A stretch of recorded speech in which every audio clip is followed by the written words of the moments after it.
because these are fairly short, the last two are quite short, although they're quite important, they're still short in discussion. So we'll have a look now at stakeholder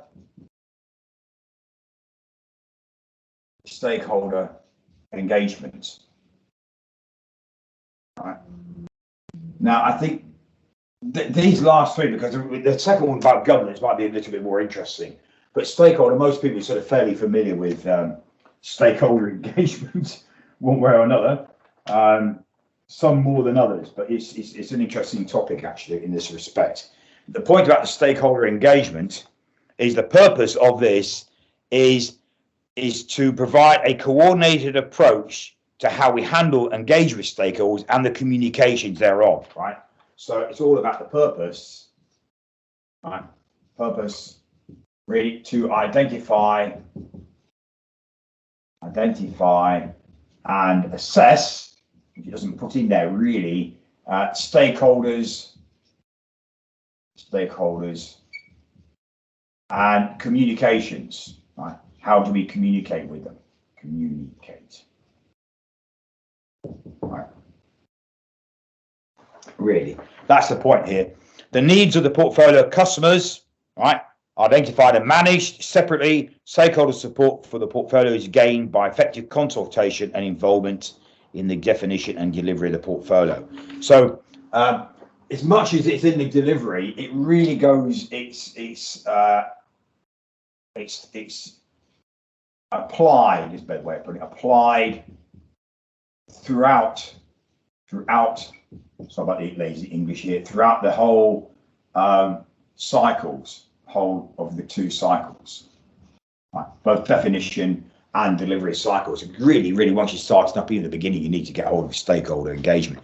So it's funny to put it in the delivery, but technically for me, it should be really in both areas, right? So there's just some key topics to go through here, which we'll have a look in the book. So I'll just put them out in the book and then we'll dot some stuff on the board in a different way, right? So it looks at what's involved. Effective stakeholder engagement is not nice to have. It's like all these things, they're not nice to have. They're integral into delivering, business change life cycle, basically, right? Like it says here, the voice of the customer, right? Which never used to be considered, but it is more these days anyway, right?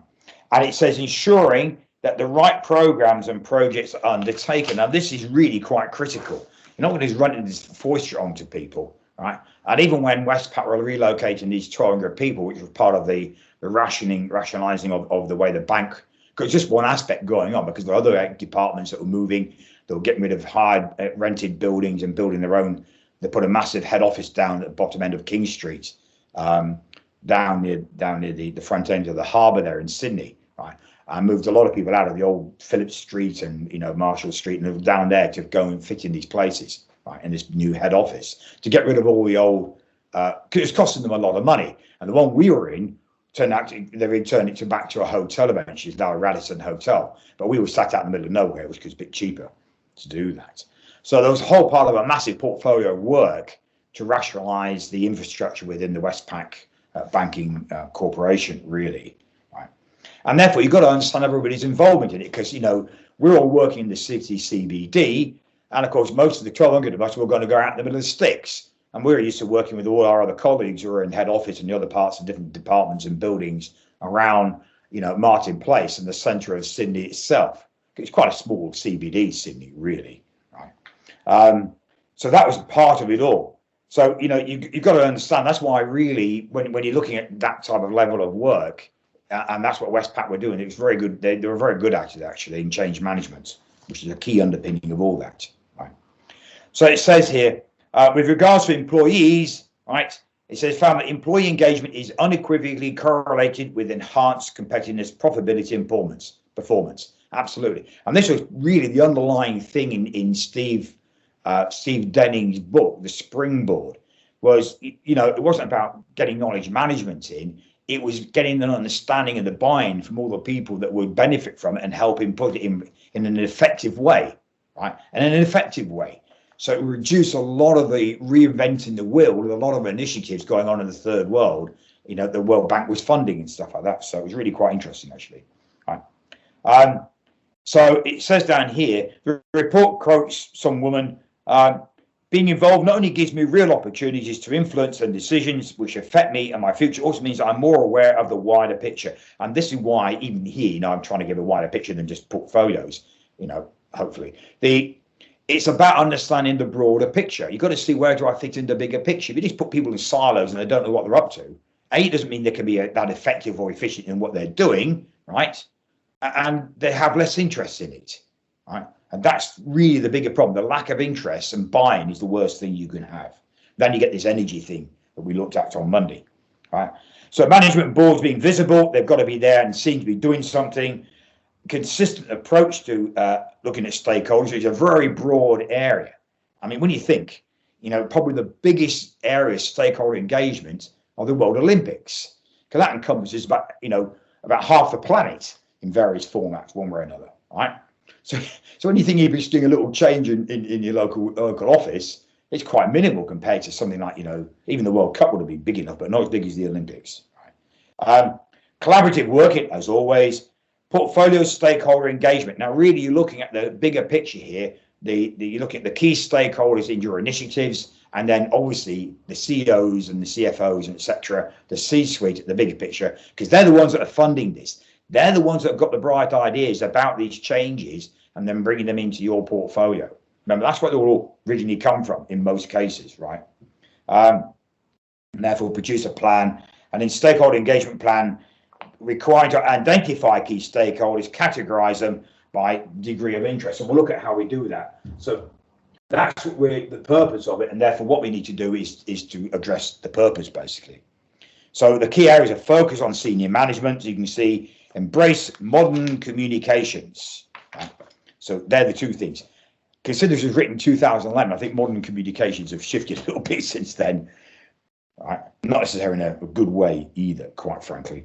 When I got on, and of course, one of the things here at the top there, I've got here on the top right, 88, adoption of the champion challenger model and encouragement of recommendations for process improvement from all stakeholders. And this is the other way of getting them engaged. It's not just about the deliveries and the outcomes and benefits from the initiatives and therefore the portfolio.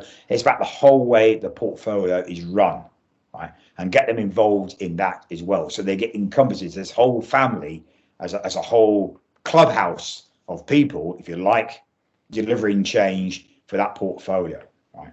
And that was the other sort of message on Monday, that you've got to treat this as not just a team on the pitch, but it's the whole clubhouse, if you like, involved in this, right? Because they are involved in it, right? And that's quite key, right? So communication and engagement is not a one-way process from the portfolio office. It is important to ensure that the processes facilitate a feedback loop between stakeholders and the PO. This needs to be managed in such a way that stakeholders can see what action is being taken. So they need to see things happening. There's no point in them giving their 10 penneth worth and nothing happening.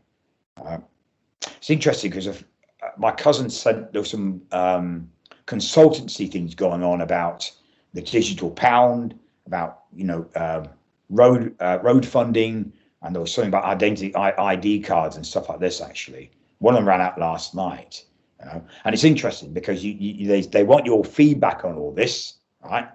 And then do we ever see anything of it? Because you wonder what the government are going to do with it all. Do they actually give public feedback, right? Anyway, it's just to give you an idea of something going on. So let's document this on the board here so we can see what's coming out of that chapter, really. Just thought it might be easier, but more succinct here.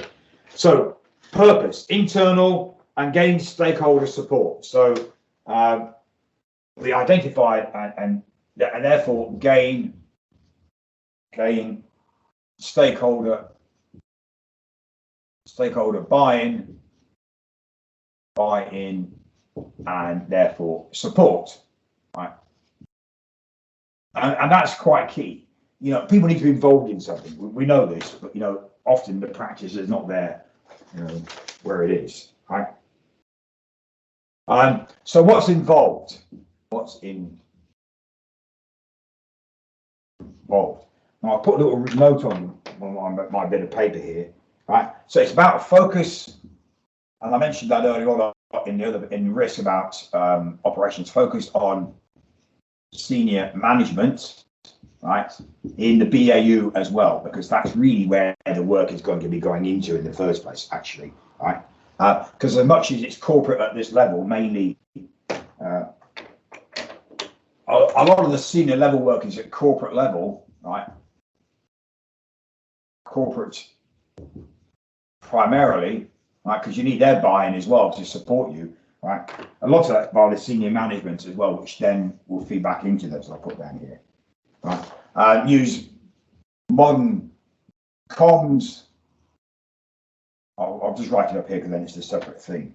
You know, they have these things called like town hall, which Westpac were using. You know, we're getting the whole of the service centre and then the mortgage centre, which are the two main centres in this building in Sydney that we're removing. So you get town hall meetings into the big conference rooms, etc. And then you'd have cafes, which is smaller groups, and then face-to-face type things. And then use some form of internal communication systems, you know, bulletin boards and, you know, physical bulletin boards as well as digital and electronic ones and stuff like that, you know. Not social media like Facebook, that's just a load of crap. Well, my opinion is anyway. So I've got here, so ensuring, we need to ensuring the wider view, right? Wider view is communicated, right? So we look at that supports buying on this thing, right? At different levels, so at right levels, because obviously, you know, corporate will have a different level to operations, to, you know, people who are actually being moved at right level. I'll draw a little grid up in a short while to explain some of this too, actually. And get proactive involvement. And this is something else, not just, oh, we've done all this, just letting you know what we've done. You know, get them involved in what you're planning to do, right? Because it's quite key, like the champion challenger model thing, really. And have a consistent approach, which really, again, should be defined from an organizational perspective on how we handle stakeholders, and then that will be adapted to suit your particular portfolio, because, you know, each portfolio is different, you know. And even between some of you working in the army, some areas of the army to one different area, or to the navy to different areas, or between public and private sector, it'll all be different anyway, right? Consistent approach, but have a shared, I'll put here, shared vision, right? So everybody knows where what we're going with this. And of course, the typical thing is the collaborative approach as well. Yeah, and a collaborative approach, right? Consistent and a collaborative approach. I was going to write something in there. I've forgotten now. You know, like not just workshops, but just, you know, again, because by doing that, you get this. Oh, that was it. The champion. Right, a collaborative approach, which should also sort of encourage the sort of champion. Challenger model as well. Challenger model. Steve likes that quite a bit, actually. Anyway, but it is really about looking at portfolio level. So let me just get a different colour. So it really is about considering at portfolio level, which really looks at, say, you know, the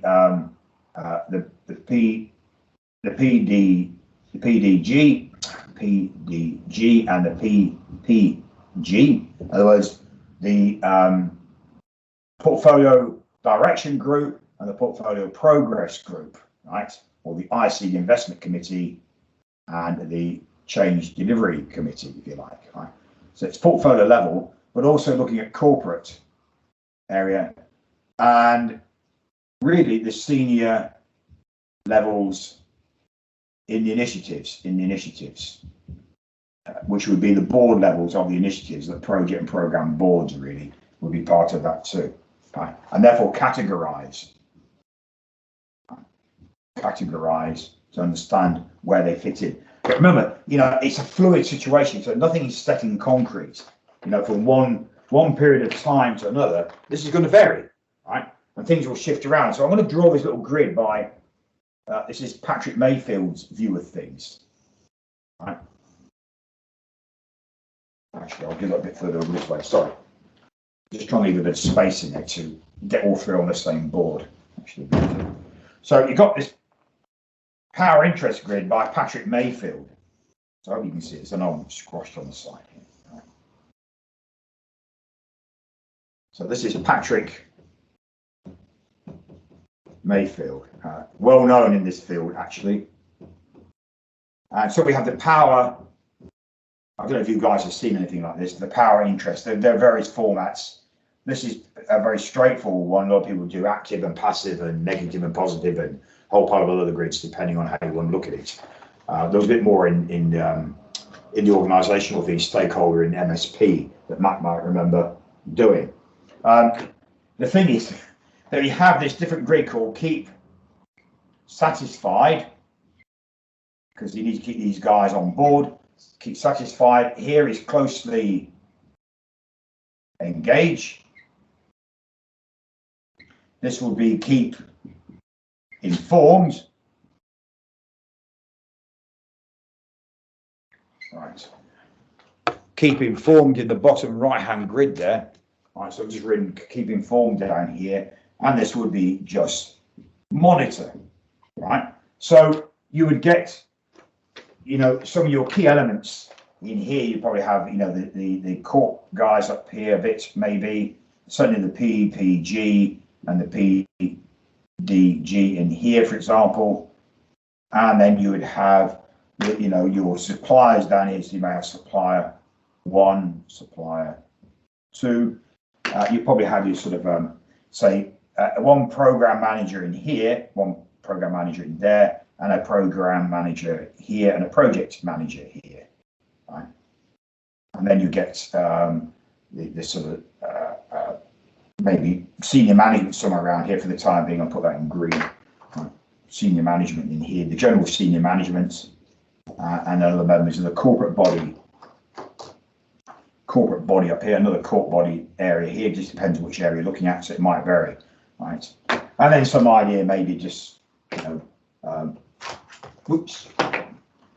You know, you got your sort of the customers and users, whatever you want to call them, and stuff, people like that down here, right? Because the point is that at some point in time, you know, they've got little power and just a bit of interest, depending on where they're sitting. So those that, you know, impacted or perceived to be impacted by the change or changes or your portfolio.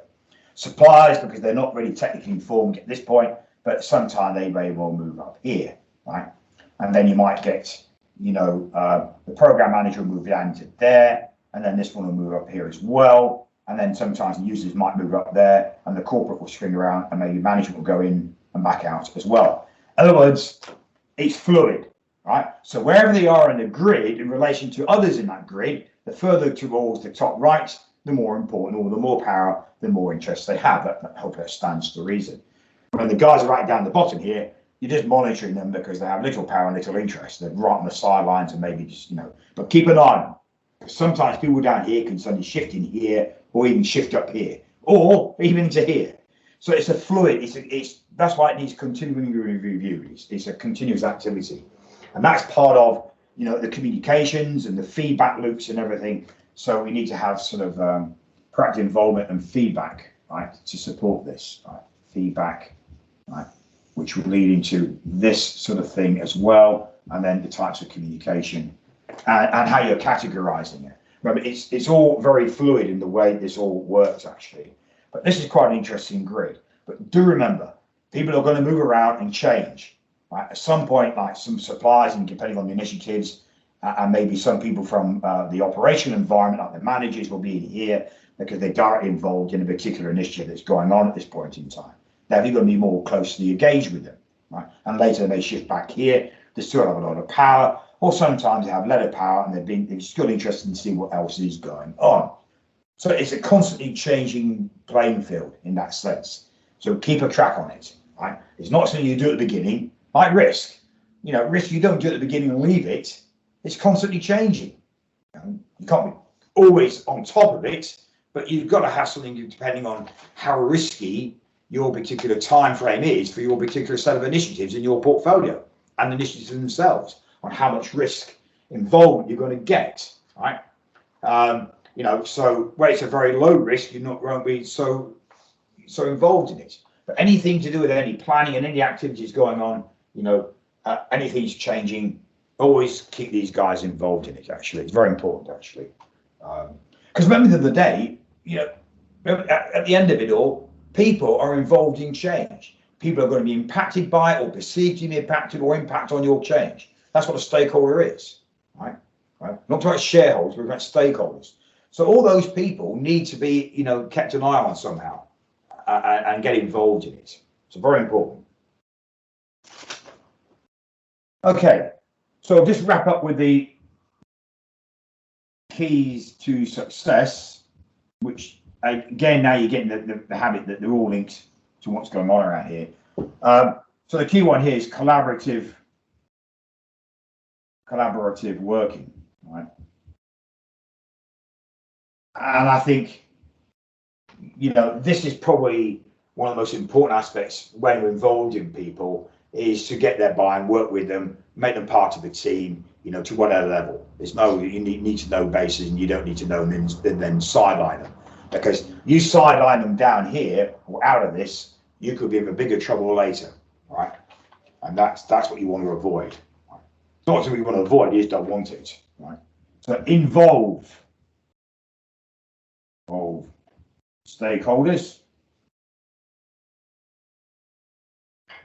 you know, at the right level with the right thing. See, that's why you categorize and understand the right level, but do it up front, you know. Not what we decide to go and do this, we're just letting you know. That's not a very good idea either. It gets people's backs up. I'm sure you found that, maybe.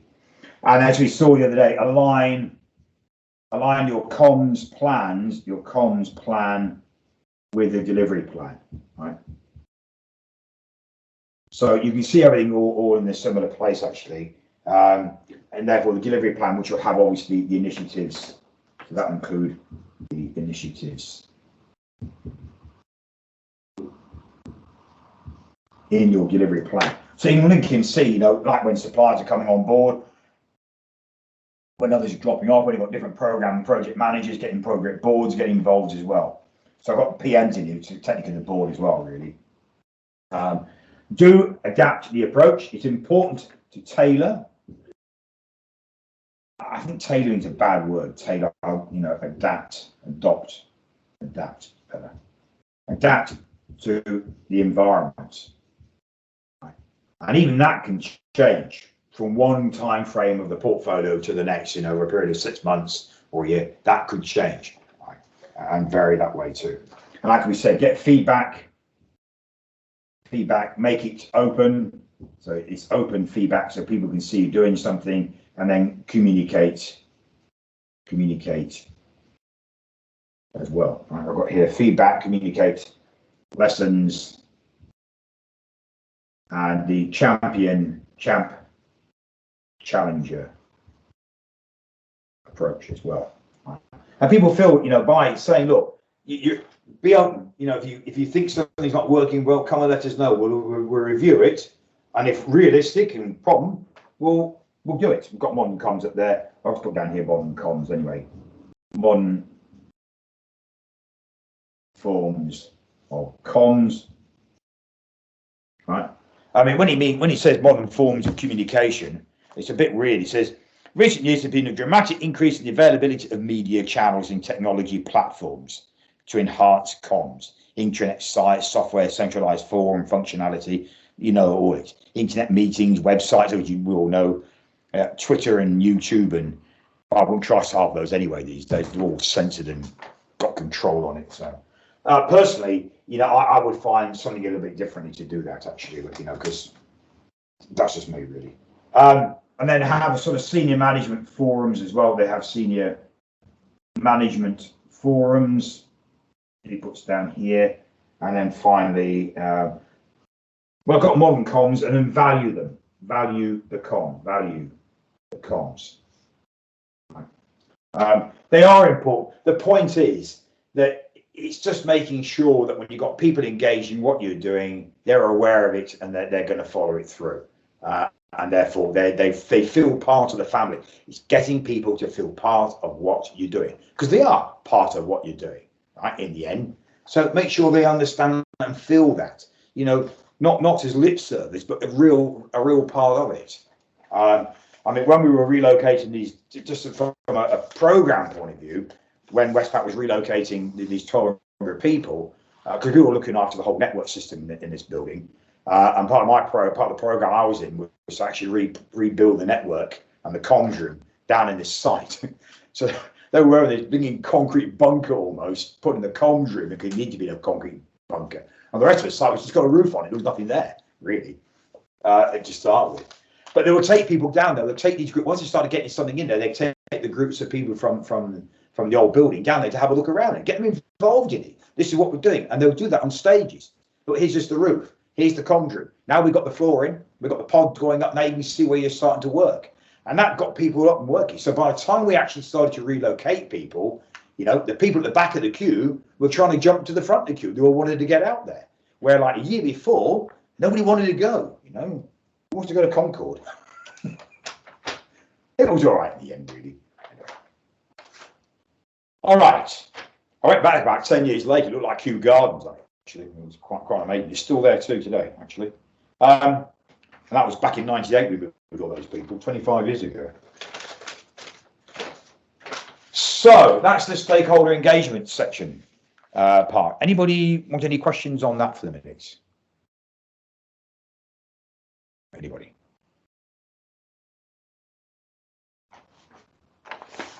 Okay.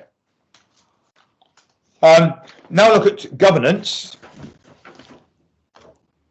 So you can see that the last two aren't too difficult. So we'll go through. I'll just go through the same process here, and then we'll draw stuff on the board. So I'll point out some of the key points on here. Right.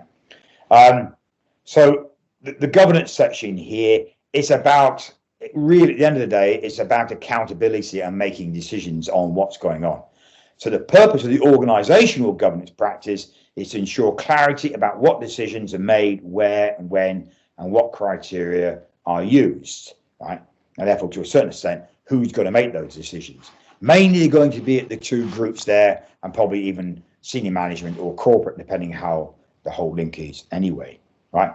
But it says, as it must be aligned with the wider organizational governance, right? And, you know, in 4.4, as you see in 4.4, it's the principles there. 4.4 and 29, it says governance alignment, right?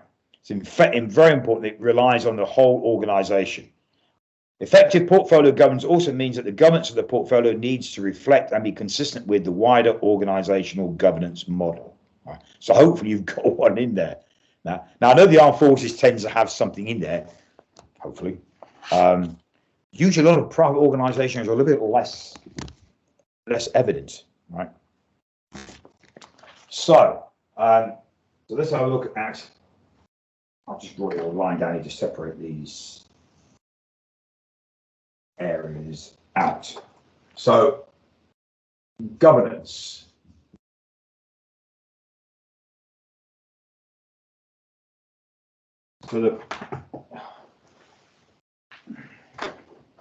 So the purpose,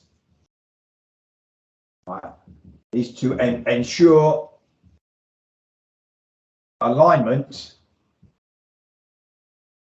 with the wider org approach to governance. So by that, we can be more sure about decision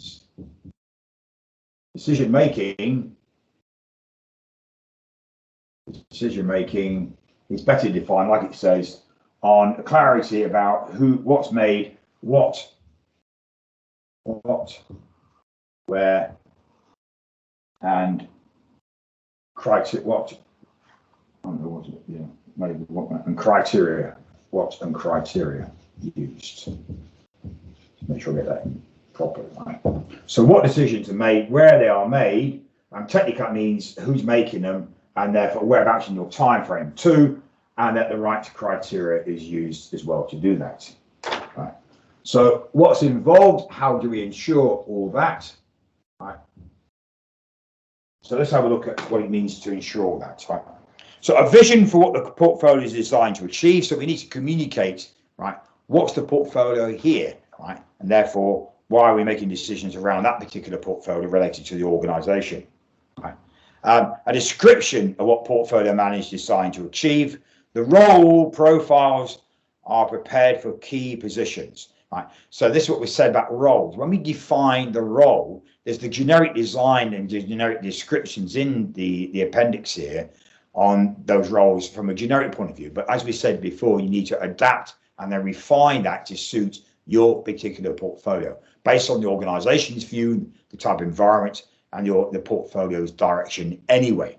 Right. Then you can find somebody to fill it. Right. Doesn't have to do with their job description. Remember that. It's about what their skills and capabilities are. Okay. It says in terms of reference, it should be included in the portfolio management framework. The business change life cycle associated with that, so we know when decisions are being made. So part of that is the change life cycle in here, and we have our defined decision points. So these are decision points, if you like, in the life cycle. So this is the business change life cycle, which really looks like it's a plan, really, and you've got work going on here, and usually you make decisions at these points here, well, you know, at the end of the time frame, not necessarily the blue point, really, and here, and I'll put one there as well. Sometimes you can make intermediate decisions at certain points that might be critical. I wouldn't necessarily call them milestones, but it might well be like a time stone. It'd be a point where you've reached a specific point within the change, which might be at any point here or related to the organisation's view. It might be you're going across an end of financial year type thing, right? Change life, escalation paths and tolerance limits, and the portfolio office is the guardian of the process. So again, you see the portfolio office has a major role to play here, right? And that's very important. Just be a little bit aware, they're not running the portfolio, they're actually there as part of the running of it, if you see my point, right? Which is a little bit different, really, to what people think, all right? So they're the key points. I'll just document the board here as I've got written down here, because then it looks a bit easier that way. So we have the portfolio strategy. We need to define that, what's behind the portfolio strategy, and linked to a certain extent the plan, therefore the vision of the portfolio, right? Why are we here in this particular portfolio? What are we here to do, right? Define roles. We need to have the management roles, management roles defined, right, for the portfolio itself, the type of portfolio environment. Or I put environment, what I mean is that literally, you know, because your portfolios in different areas will be different to other areas. You know, the portfolio for customer care and billing was quite different to the one for infrastructure, which was quite different to the one handling all the internet communications and the fibre and the copper systems there. But there was an overlap between that and also the standard comms, the telephony systems, because a lot of the copper were being used by telephony as well as the internet sort of thing. So there's overlaps. But you've got to define the roles that need to understand those particular areas as opposed to, you know, others. Right? So that's quite key here when it comes to looking at that. And of course, the other one is relate to the business life cycle, the business change life cycle. I'm being a bit economical with the words here, which is what I'm doing here. Right. And therefore, because part of that will be when do we make these decisions and how does that fit in to the bigger picture of the initiatives. And of course, that could be varied anyway. If this is like over 5 years, each one of these years might have different frameworks or different ways of doing things. If that's 1 year and it's broken down into sort of numbers of different months, right, which are not really even because they've got 5 spots in there. But you can see the point. Again, it would vary depending on what you're doing, right? And therefore timing. So and therefore timings of governance decisions. I like putting it orange because then it stands out more from business governance.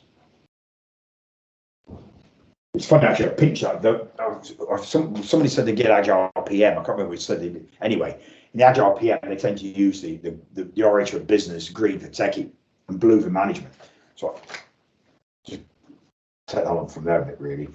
And of course, looking at escalation paths, because remember, half the point here, a lot of the governance is not just around do we want it or not. A lot of the governance is dealing with escalated risks and issues that are handed up to portfolio level from the initiatives underneath, right? Or even sometimes coming down from corporate. Maybe issues coming down from risks coming down from corporate about various things to do with your portfolio that you need to have that. So escalation is from the path, but also handed down or passed down. Often we forget that can happen as well. Yeah. And what we have, what I wrote in here before, of course, when we talk about, triggers in forecasting, and that's what we do when we put in tolerances. It's to trigger an escalation, right, by forecasting that something may happen into the future, and it's beyond your authority control. You need somebody else to get involved, the next level up, or to actually take over that particular issue for a decision making on it, for example, right? And of course, to support all that will be your portfolio office, right? As the guardian, right? The guardian are helping to define, document, and therefore follow up of all the processes, of process, right? Of all the processes in place for all this above. So there's a central point of reference that the portfolio will keep, and therefore make sure that when you get somebody come onto a particular role into the portfolio, even into the project or program, that's passed on to them so they understand what their role is about for their particular work they're going to be doing, right? And that supports that governance as well. And understanding also we have assurance in place. The assurance roles here are usually to oversee to make sure that the tolerance and the triggers, the escalation paths are relevant, the timings and stuff are relevant for governance to be effective governance. It needs to be effective governance, making informed decisions, right, at any level, right? And that's quite important here. All right. So the keys to success on this one, just right on the last bit down here. So the keys to success. And while I'm going through this, I know I'm hoping you're just thinking about getting some thought about where you are, guys, in your particular function at the moment, or where you're moving to, or what's going on around you from a portfolio perspective.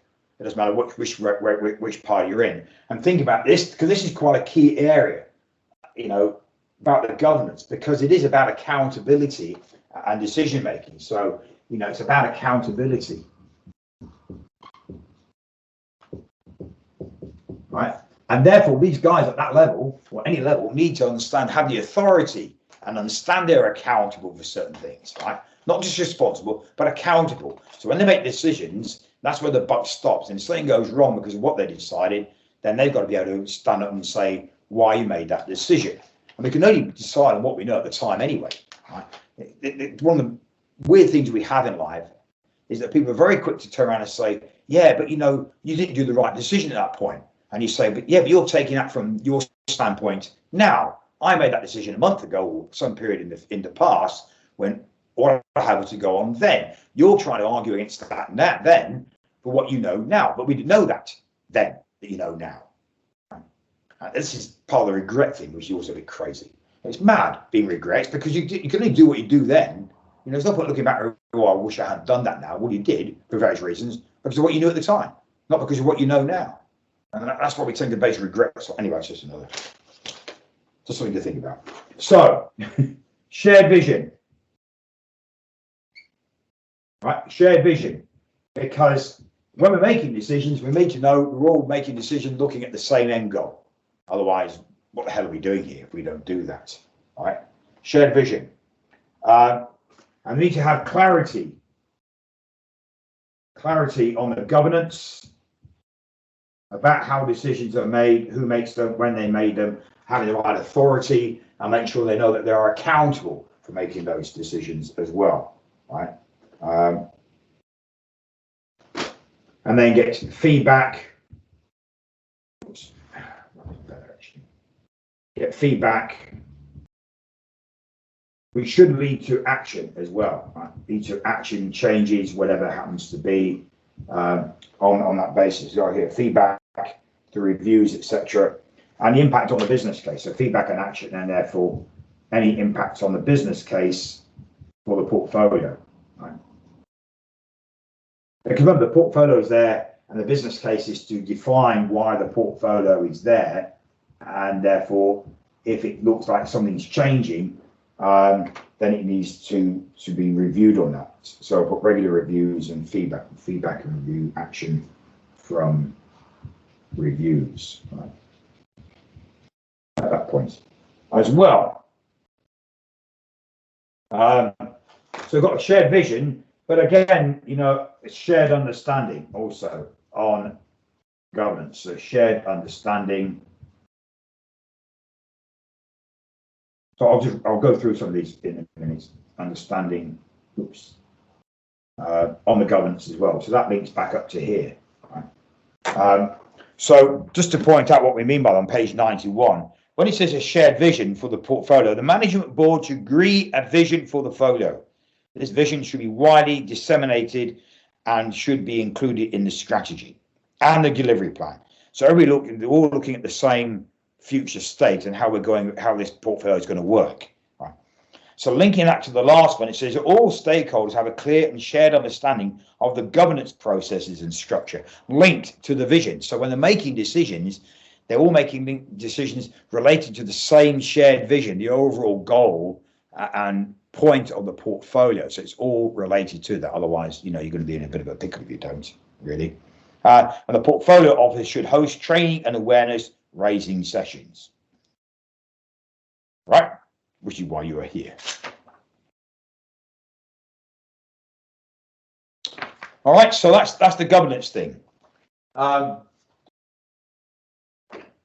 Like I say, you know, while I'm talking this through, just think, hopefully in the back of your head, you're thinking a bit about what's going on already in your own environment. How does that, is it working? Is it not working?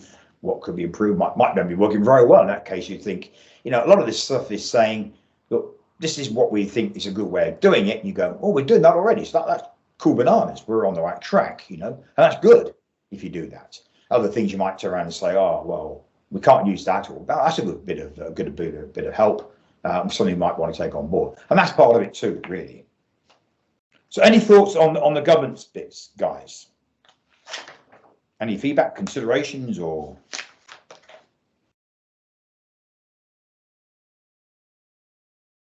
All good. Okay. Right, last one here, resource management. Resource management. Because after all, we need systems, facilities, people, money. These are all resources, right? And usually when you're doing business analysis, and if you do business analysis or at the higher level, right, from a portfolio point of view, then you're going to have a good understanding what sort of resources are required throughout your initiatives in related to the whole portfolio. And we talk about, you know, because there's logistical dependencies on some of those resources as well. And that's what you need to consider as well at any point in time over your portfolio time frame. Obviously, the immediate future is more considered than something further down the track. But you've got to look further down the track, of course, because you've got to plan ahead, right? In case something needs to be done. So at some level, the amount of resource available is constrained, right?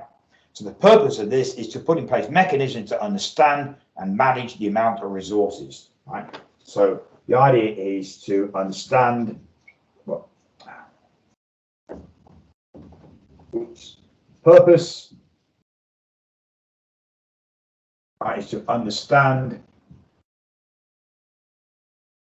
and therefore manage, right, resources throughout the portfolio timeframe, throughout portfolio timeframe, or the business lifecycle portfolio, the business change lifecycle, really change lifecycle. And that can take in sort of, you know, the immediate as well as the long term. So we're going to do here immediate, because that's one you're concerned with, immediate and long term. You need to look at the long term picture as well, right? So you can plan ahead. Or if you don't do that, you won't be able to plan ahead, right? So more informative decisions can be made concerning initiation and scheduling initiatives, which is basically what's going on here. That's why you need the immediate and the long term. More effective and efficient use of available resources, right? So that will help with those as well. Improved delivery and improved realization of benefits, because that's really the end of the day. You know, we've got the right people building these things and the right people using them at the end of it with the right skill sets to use the changes that you've put in place. Then you're going to get the a full realization of benefits out of it. Right?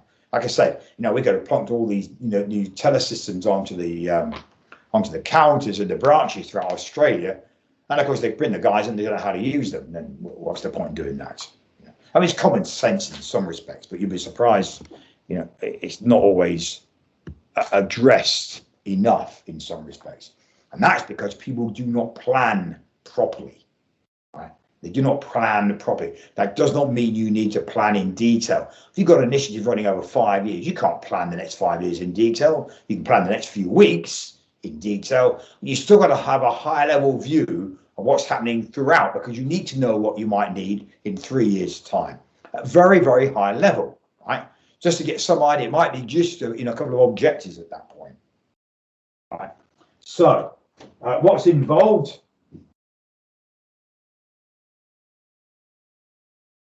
Right. Well, obviously, it's looking at the long-term things and understanding. So, it concerns with balancing the demand and supply. So, the real thing is to balance the supply and the demand, right, throughout the business change life cycle, really change life cycle for your portfolio, right?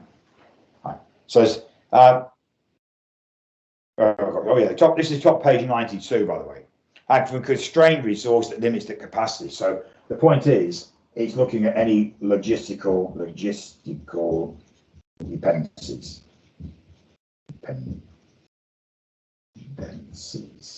Right? So that's the key thing here, really. And so these resources include not only to program staff, specialists, required equipment, accommodation, anything that actually is required for the different two initiatives, programs and projects, to be able to function fully and deliver the objectives, you know, to the best that they need to be, right? You know, fit for purpose, basically, right?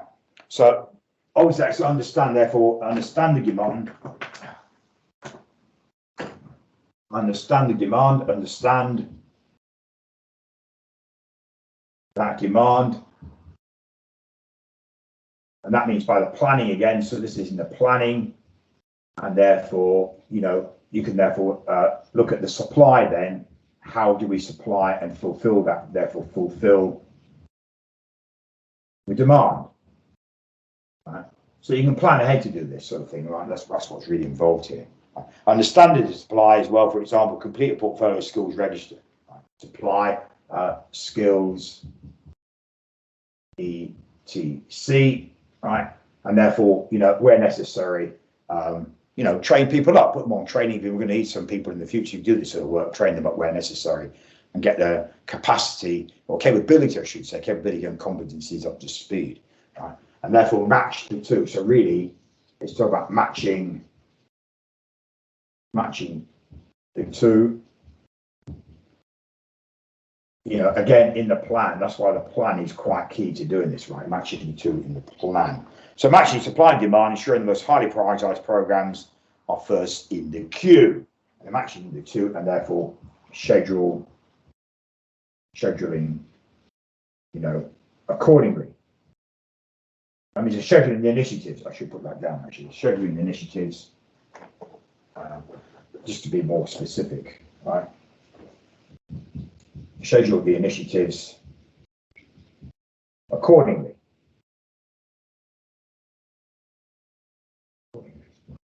Which is quite important, right? Gap closure, right? So part of that is also therefore leading to this by, you know, having gap closure for training, etc. Training could be training or engagement by bringing people in, because sometimes you only need to bring people in temporarily. So you bring in consultants, contractors, people to do the work temporarily. You don't need them there all the time. Right? That's the other thing here. So plan recruitment, negotiating contracts, staff development, and rescheduling the delivery. Right? So gap closure there for staff training. Well, staff training covers staff development really, etc. And negotiating contracts, which means looking at, you know, getting external people in. Most of the time I worked as a contracting PM anyway. So most of the time you go in, you go and fix something and then come back out again or move somewhere else.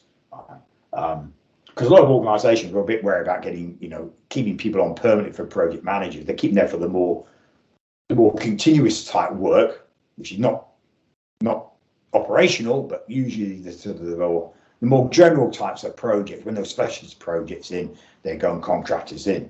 Like the data centre. I mean, the whole point about Brian engaging someone outside of IBM was his argument was, I didn't want anybody who's got an IBM way of working. Which proved very evident at the end of the day, because they just sat behind their desk somewhere on the outskirts up in Cumberland Forest, which is about 7 or 8 miles out of the Sydney CBD, and didn't go anywhere near the data centre. I spent all my time down the DC because that's where the work is. Right? I couldn't have stood being out doing a PM in the last couple of years with the pandemic going on, because I like to be on the ground floor working with the people on the ground floor. You need to get a better involved. You can do things quickly in more real time. Anyway, that's just my way of working, actually, really. And it proved the point, because IBM wanted to run this DC building in 6 months, right? But we ended up getting it done in 6 weeks, just because of just the way they planned it, and it wasn't very helpful. Right? So I put here gap closures, filling missing skills, recruit. So you training, engagement, recruit. You know, you get more people in, usually recruiting there. Schedule redesign or realign rather than redesign, realign the schedule. Right? So where you've got some case, so you've got some dependencies in here, logistical dependencies like we showed this morning in the risk section, then obviously you can change the way the layout is, where it's practical and relevant to do that, to avoid any clash of resources, right? And that will be the main thing here, right? And get, you know, support from the program office, from the portfolio office, I think, PO. I'll put it in properly. Portfolio office, because they will help with a lot of that. They may have banks of different resources and different ways of getting hold of people and contracts out there, and engagement with agencies and stuff like this, and, you know, be able to set up training and everything. So they really do work arm in arm with the main people, with the portfolio management team, actually. You know. So just to wrap this up with the keys to success. As you can see, really, it's just taking all this lot and just bulleting it in a slightly different way, right? So set standards. I've got here set format standards on how resources are managed. Standards, and usually you normally get business analysts, or certainly that type of role, who will be able to look and review. Which is what we do in one of the other courses. It looks at what we call a resource audit. It looks at finance, looks at infrastructure, technology, skills and competencies and capabilities, and also looks at reputation, because it has a bigger picture than just filling in resources here as the resource audit.